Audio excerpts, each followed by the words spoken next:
After leaving Africa, came back to the UK in 2005.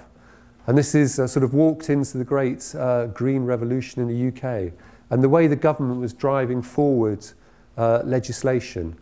There's the renewables obligation, which is here and now, was dreamed up in 2002, so we've had 12 years of it. It was all about increasing the amount of electricity generated from renewable energy sources. By 2015, they wanted it to be 15.4%, and it started in 2005 at only 5%. It was reducing carbon dioxide emissions, maintaining investor confidence in the development of renewable energy sources. That is one of the biggest problems or challenges for industry at the moment. Government throws out this legislation, they put out an incentive scheme, a year later they take it all back. So as a business, you build a business, you recruit people, you buy in technology, you get ideas. That all takes time. By the time the momentum is up there, suddenly the government's just taken the rug from under your feet. You have to lay off all these people, it's lost investment, and people then become shy of it. And we've seen that recently with the feed-in tariffs for PV panels. The feed-in tariff came in 2010. It was an incentive scheme to fit PV panels on every house roof. Suddenly the price of panels dropped to a third. And what was 42.5 pence per kilowatt hour was suddenly incredibly generous. And the pension funds and the people in the city jumped on the bandwagon and said, hey, we can make a killing here. It's almost a 20% return on investment. And you're getting interest in banks at the moment at 3% if you're lucky. So suddenly all the pension schemes are in there, they're throwing money at it, and it just ran away. So they pulled the plug on it, illegally. Or the company I work for, Ardnam, we were one of 5 companies that challenged the government in December 2011, took them to court over the way in which they tried to stop that incentive scheme.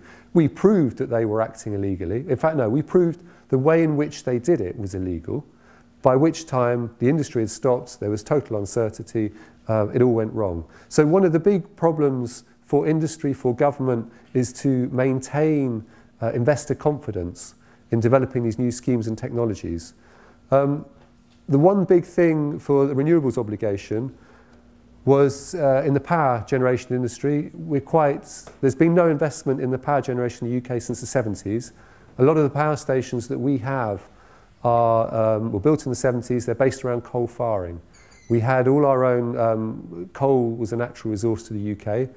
The Thatcherite era started to convert power stations to gas, which was good on a carbon front, but gas was a precious resource. So the government's concept there was to do co-firing of biomass. Biomass was seen as a zero carbon crop. Apparently you grow it one year, burn it the next, it's a carbon cycle. In reality, if you do coppice, it's a 20-year cycle, not grow it one year, burn it the next. A bit of background there about it. The renewables obligation covered a lot of things. It was trying to promote landfill gas, sewage gas, onshore and offshore wind, geothermal power, tidal and tidal stream power, wave power and photovoltaics. We then move into hydro, biomass, which I'll cover in a bit later. With biomass, it's all about combustion in dedicated plants, co-firing of biomass, growing of energy crops, and for the purposes of the renewable obligation, biomass is defined as a fuel from which at least 90 to 80% of the energy content is derived from plant or animal matter. So in the eyes of the government, in the eyes of carbon, the Kyoto Agreement and everything that politicians have signed up to, biomass and biomatter is considered renewable and zero carbon. Although I interject and say actually the only difference between biomass and crude oil is a couple of million years, as it all came from trees in the beginning. Talking a bit more about the co-firing of biomass, when you burn fossil fuels such as oil, gas, coal, biomass, one of our biggest problems or challenges are the pollutants that are given out in the gas streams. You see the pictures of power stations promoted on various anti-sites, and you see the cooling towers belching out steam, and you portray that as pollution. Actually, that is just steam.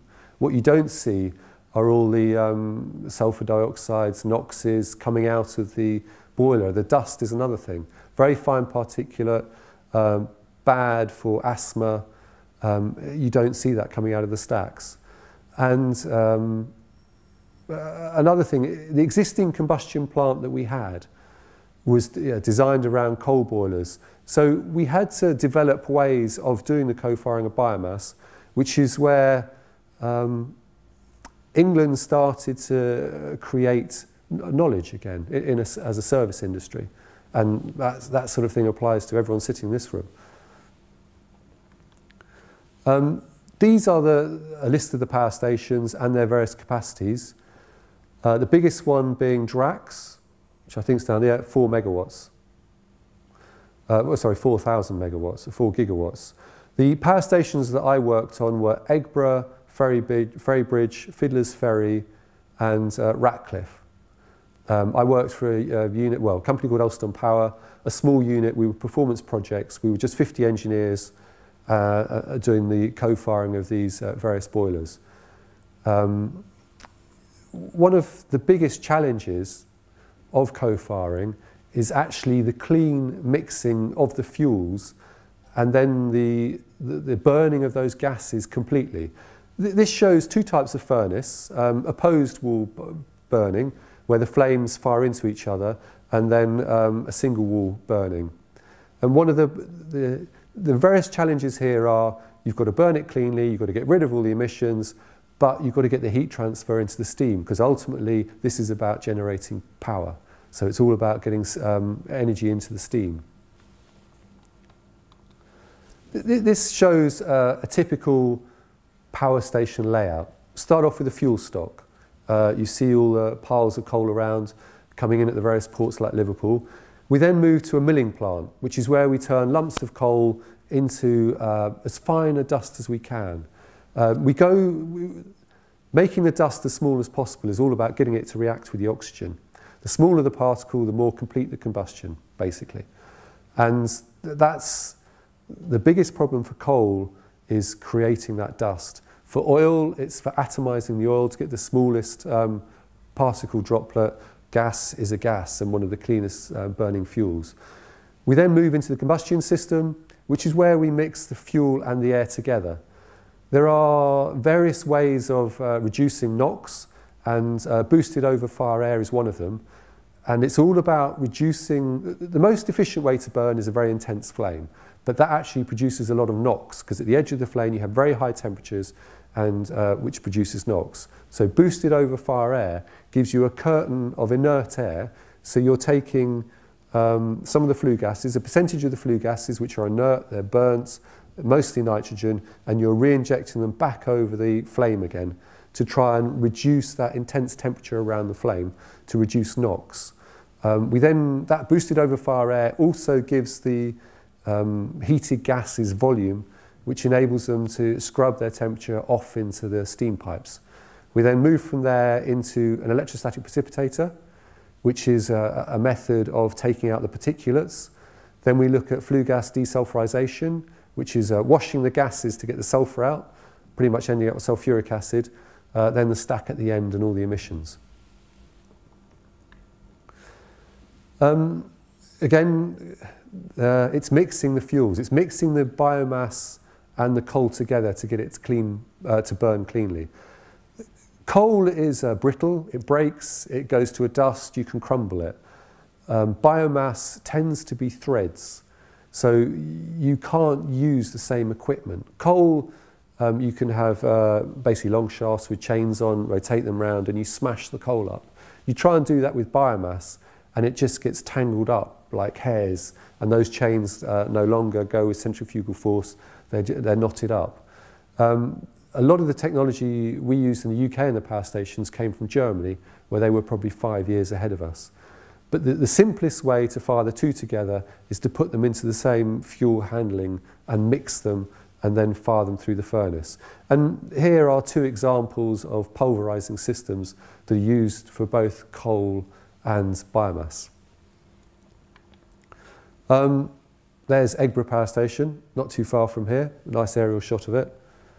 And then Ratcliffe. Now in 2005, we were doing the co-firing of Ratcliffe, and we were trying to squeeze an extra 30% capacity out of already 25-year-old steam boilers. And in doing that, one of the steam mains was ruptured. Now the steam there is running at 595 degrees C, about 120 bar. You can't see it. That rupture in the steam was down at the base of the boiler, and it basically chopped 2 people in half up the top. Didn't see it, walked straight through it. It's like a steam knife. Ratcliffe was shut down. Now the problem that Ratcliffe gave there, we had in the winter of 2005, 1.5% spare capacity in the UK. So had we had an extreme cold snap, the pressure on the grid would start to knock out substations and basically knocks out the grid. And that's the challenge we're facing at the moment. With the floods we had last year, in Gloucester, there's a substation and it sits in the floodplain. And they had, the water was coming closer and closer and closer. They modelled the grid. Had they knocked out that substation, the knock-on effect would probably have taken out most of the UK, as it's a substantial substation taking feeds in from power stations and nuclear power. I just happened to be in Gloucester last week, more floods again, and they've actually bunded that whole substation. They've built it's probably a 4-metre high wall all the way around with a lift system in to take vehicles in to try and protect it from flooding. But when Ratcliffe went off, that highlighted how critical our grid was and how close we are to capacity, running a power plant that was designed in probably the 60s and installed in the 70s and is at the end of its useful working life. But we're still trying to run it for longer and get more capacity out of it as a short-term fix for the current government. Politics is a 4 or 5 year game. They're only interested in getting re-elected again. No one has been brave enough in the last 40 years to take a decision on power and where we're going. Whether we agree or not, 20 years ago we should have invested in nuclear. It would be coming online now. That would have sorted out the carbon argument. Nuclear has its vices, but at the moment in our global warming economy, nuclear is the only solution really to overcome. But it takes about 15 years to bring a nuclear power station online. So we've got another 15 years. EDF have been waiting in the wings to fund and build and sell us power. The government's upset them. They've now retreated to France and gone away. But before Christmas, there's a delegation that went to China, and I believe we're going to have Chinese power stations, or Chinese-funded power stations, which should be interesting. Ratcliffe, as I say, owned by E.ON, converted and upgraded in 2005. Flue gas desulfurization to get rid of the sulfur in the flues. Boosted over fire air, which I spoke about, to keep the NOx down, and they changed the turbines to high pressure turbines.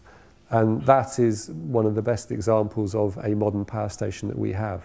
That's about as good as it gets at the moment. Still not very efficient, still burning old coal, but it's the best with what we can do. That's a 2 megawatt power station. Just very quickly, the cycle there.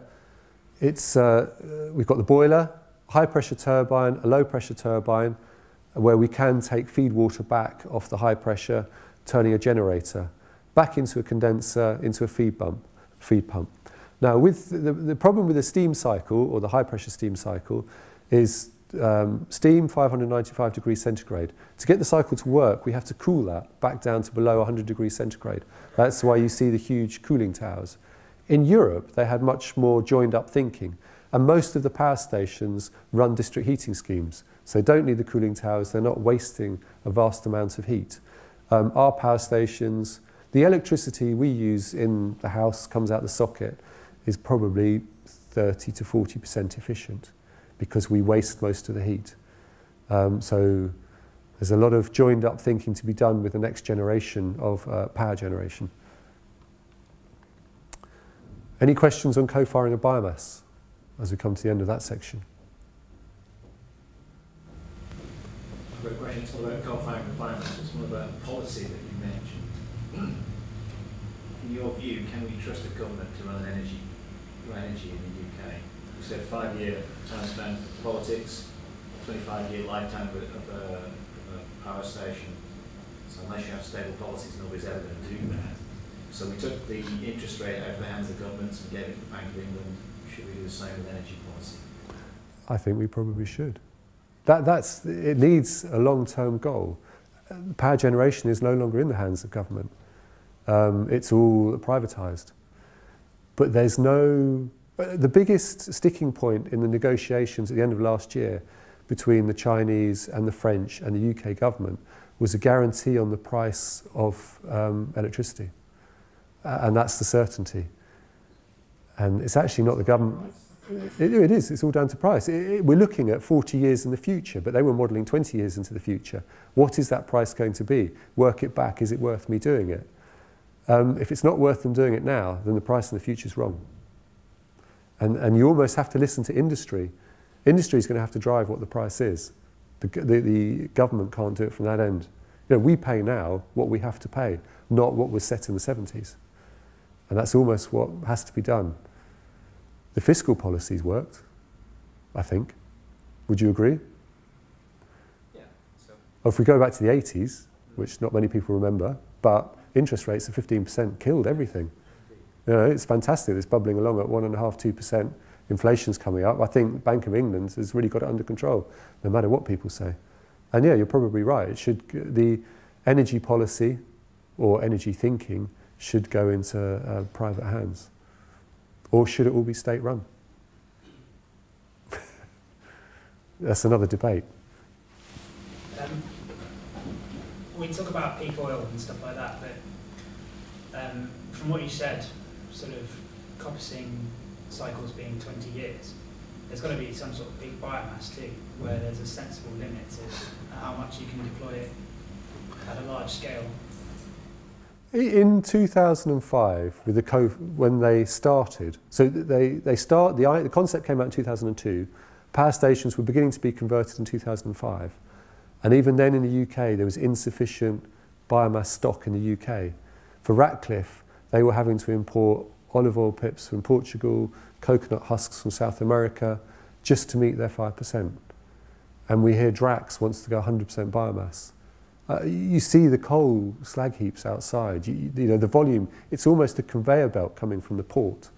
The tonnage that's burned is phenomenal. I think biomass has crept down into the sort of 1 megawatt, 100 kilowatt local heating for schools, hospitals, and things like that.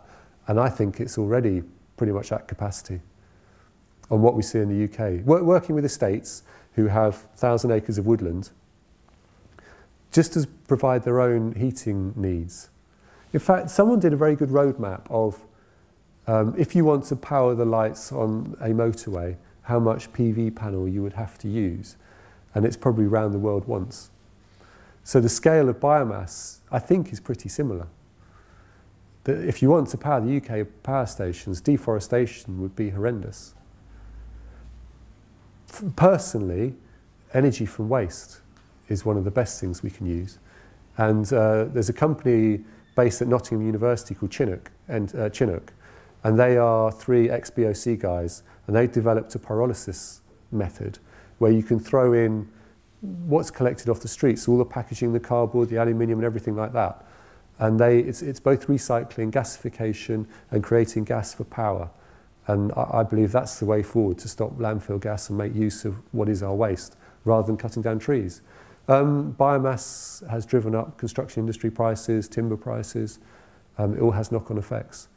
So to answer your question, I don't think we're very far away from reaching peak biomass. In UK, most of the power plants are based on the pulverized fuel. Yes. Why there is no interest in the fluidized bed technology, in which you can use chunks of coal or biomass without putting into the ball mill? Chain grates, fluidized beds, are the ways of burning more solid matter. You don't get the capacity out of them.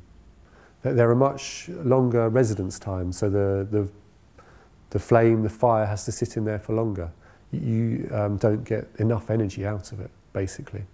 And you don't get the clean burn that you really need. You need burning more solid mass is a much slower, more cumbersome way of doing it to get complete combustion and not as efficient. The key is to mix that carbon and oxygen as quickly and completely as possible. And the ultimate way is pulverization. The smallest particle size is the way you achieve that. Fluidized beds and chain grates have their purpose in other areas, but not for the intense temperatures needed in power generation to create the 120 bar steam, basically. How does co-firing with the coal power stations, how does that help to reduce emissions of NOx and SO2, if it does? It doesn't. Co-firing is all about carbon. Sulfur, wood has creosotes in it, which are different acids, but the sulfur comes out of the coal. So if you are reducing your amount of coal you burn, you reduce your sulfur.